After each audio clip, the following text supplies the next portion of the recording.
தமிழகத்தில் 110 இடங்களில் துரப்பண கிணறுகளை அமைப்பதற்காக ONGC திட்டமிட்டிருக்கிறது. இது குறித்து பல்வேறு தகவல்களை பகிர்ந்து கொள்வதற்காக நம்மோடு சேதுராமன் தமிழ்நாடு அறிவியல் இயக்கத்தைச் சேர்ந்தவர் இணைந்திருக்கிறார். வணக்கம் சார். ஏற்கனவே விவசாயிகள் வறட்சியின் கோரப்பிடியில் சிக்கி தவித்துக் கொண்டிருக்கிறார்கள். இயற்கைக்கு புறம்பாக எந்த செயலிலும் அரசாங்கம் ஈடுபடக்கூடாது என்று போர்க்குடி தூக்கியிருக்கிறார்கள். இந்த நிலையில் ONGC இது போன்ற ஒரு திட்டத்தை வகுத்திருக்கிறது. எப்படி பார்க்கிறீர்கள்?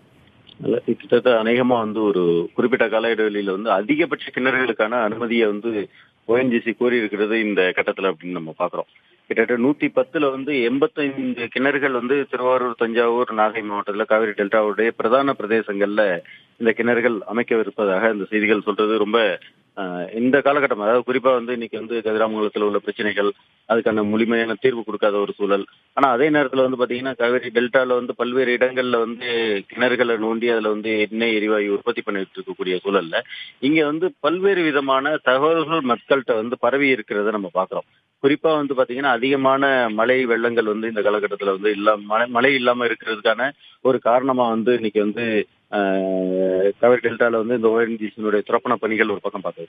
இன்னொரு பக்கம் பாத்தீங்கன்னா வெள்ளக்குடி போன்ற பகுதிகளில் ஏற்கனவே இன்னைக்கு நீங்க சொல்லக்கூடிய அந்த மாதானத்துல இருக்கக்கூடிய அந்த சேமிப்பு கிடங்கு அப்படின்றது பாத்தீங்கன்னா இன்னைக்கு புதிதாக அமைக்கப்பட்ட இருக்கு. ஏற்கனவே வெள்ளக்குடியில இது போன்ற இடங்கள்ல இருக்கக்கூடிய அந்த எஃப்ளூயன்ட் வாட்டர் ட்ரீட்மெண்ட் பண்ணக்கூடிய அந்த எஃப்ளூயன்ட் வாட்டர்ஸ் அதிகமா எந்த மாதிரியான பண்றாங்கன்றது ஒரு வெளிப்படையான தன்மையில ONGCல நம்ம கொடுக்கல அப்படின்னு தான் பாக்குறோம். இன்றைக்கு அந்த மாதிரியான இடங்கள்ல நிலத்தடி நீர்மட்டத்துல பாதிப்புகள் ஏற்பட்டிருக்கு அப்படின்றது ஒரு பக்கம் பாக்குறோம். இன்னைக்கு எடுக்கக்கூடிய இந்த அதிகமான ஆயில் மற்றும் கேஸ் அப்படின்றது இந்தியாவுடைய தேவைகளை பூர்த்தி செஞ்சா கூட, ஆனா காவிரி டெல்டா அப்படின்றது அடிப்படையா விவசாயம் சார்ந்த பகுதி, விவசாயத்துக்கு முன்னுரிமை கொடுக்க வேண்டிய இந்த காலகட்டத்துல ஆனா அதிகமா இந்த மாதிரியான விஷயங்களுக்கு மத்திய அரசு முன்னுரிமை கொடுக்குது அப்படின்றத நம்ம சேர்த்து பார்க்க வேண்டிய ஒரு கட்டாயம் இருக்குன்னு தான் நம்ம பாக்குறோம். இது விவசாயிகளுக்கு ஒரு பெரிய ஏமாற்றத்தை கொடுக்கக்கூடிய ஒரு செயல்பாடா நம்ம பார்க்கிறோம். இன்றைக்கு காவிரி டெல்டால மிகப்பெரிய வறட்சி ஏற்பட்டிருக்கக்கூடிய சூழல்ல இந்த ஆண்டுக்கான நீர் உத்தரவாதப்படுத்தக்கூடிய ஒரு இடத்துல இருக்கக்கூடிய மத்திய அரசு அதிலிருந்து மாறி இன்னைக்கு இது போன்ற தொழில் வளர்ச்சி அப்படின்றது தேவைதான். ஆனா தொழில் வளர்ச்சியில பாதிக்கக்கூடியது இன்னைக்கு கிட்டத்தட்ட 2 ஹெக்டேர் ஒரு கிணறுக்கு தேவைப்படுதுன்னா 85 கிணறுகளுக்கு கிட்டத்தட்ட 170 ஹெக்டேருக்கு மேல இதற்கான பணிகள்ல மாற்றியிடப்படுது. குறிப்பா இந்த அறிக்கையில குறிப்பிடப்பட்டிருக்கப்படி பாத்தீங்கன்னா இன்றைக்கு அந்த நிலங்களை மறுசீரமைப்பு பண்ணி இருக்கக்கூடிய இடங்கள் எத்தனைன்றது ONGC ஒரு வெள்ளை அறிக்கை கொடுக்கணும் தான் நம்ம இன்னைக்கு எதிர்பார்க்கிறோம்.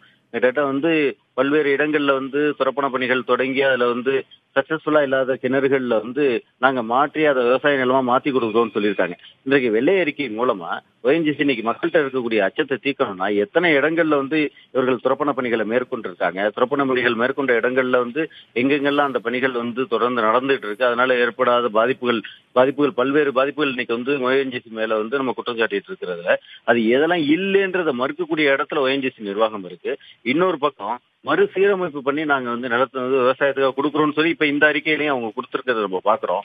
அப்படி கொடுத்திருக்கக்கூடியது ஏற்கனவே எத்தனை இடங்கள்ல மறுசீரமைப்பு பண்ணப்பட்டிருக்கு அப்படின்றத ONGC ஒரு வெளிப்படை தன்மையோட ஒரு வெள்ளை அறிக்கை கொடுக்கணும்னு தான் இன்னைக்கு இருக்கக்கூடிய எதிர்பார்ப்புகள். குறிப்பா இன்னைக்கு கதிராமங்கலம், நெடுவாசல் போன்ற இடங்கள்ல மக்கள் இதற்கான எதிர்ப்புகளை பதிவு செய்துட்டு இருக்கிற நேரங்கள்ல இது போன்ற அதிகபட்ச எண்ணிக்கையில எண்ணெய் கிணறுகளை அமைக்கிறது அப்படின்றது சற்று வருத்தமா இருக்குன்னு தான் நம்ம சார். இந்த மாதிரி விஷயத்துல தமிழக விவசாயிகளுக்கு ஆதரவா தமிழக அரசாங்கம் எந்த விதத்துல அழுத்தம் கொடுக்கணும்னு நினைக்கிறீங்க? ஏற்கனவே மீத்தேன் பிரச்சனை வரும் பொழுது மாநில அரசு இன்றைய அகில இந்திய அண்ணா திராவிட முன்னேற்ற கழக அரசனுடைய அன்றைய முதலமைச்சர் சொன்ன வார்த்தை தான் எனக்கு நினைவுக்கு வருது.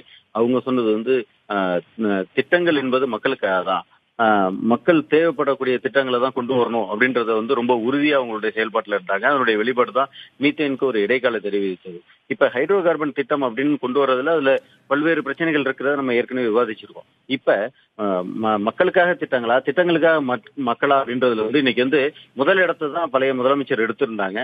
இன்றைக்கு அவங்களுடைய வலியுறுத்தி பின்தொடரக்கூடிய மாநில அரசு இன்றைக்கு திட்டங்களுக்காக மக்களை மாற்றக்கூடிய சூழலை மாத்தாம மக்களுக்கான திட்டங்களை கொண்டு வரணும் அப்படின்றதுதான் நம்ம எதிர்பார்ப்பா இன்னைக்கு இருக்கு.